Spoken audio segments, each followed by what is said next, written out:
एक बार की बात है, एक हरे भरे जंगल में सभी चिड़िया अपने अपने घरों में खुशी खुशी रहा करती थी।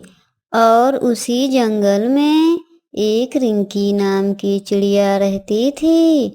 उसका कोई संतान नहीं था, इसलिए वह दुखी रहती थी, पर वह सभी चिड़ियों की मदद किया करती थी। एक दिन वह जंगल से भोजन लेकर घर जा रही थी, तभी उसे एक आवाज सुनाई देती है, बचाओ बचाओ। तभी रिंकी नीचे उतरती है और इधर उधर देखती है। तभी रिंकी को एक बूढ़ा तोता दिखता है और वह भूख से मर रहा था। तब रिंकी उसके पास जाती है और तोते से बोलती है, क्या हुआ तोते भैया? तब तोता बोलता है, बेटी, हमें बहुत तेज भूख लगी है और हमारे पास भोजन भी नहीं है और हमें इतनी जान नहीं है कि हम भोजन ढूंढ सके। तभी रिंकी चिड़िया बोलती है, कोई बात नहीं तोते भैया, ये लो मेरा भोजन खा लो।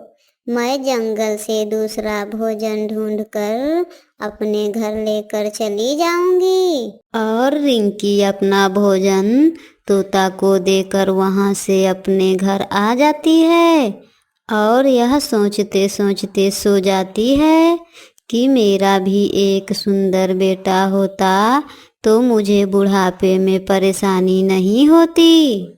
और वह सुबह उड़ती है और भोजन के तलाश में जंगल में जा रही थी। तभी उसे एक पिंजरा दिखता है, उसमें एक कबूतरी बंद थी।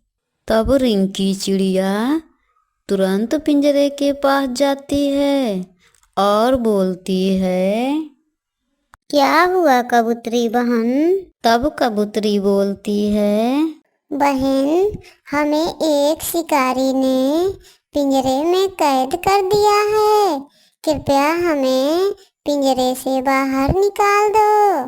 तब रिंकी चिड़िया बोलती है, ठीक है कबूतरी बहन।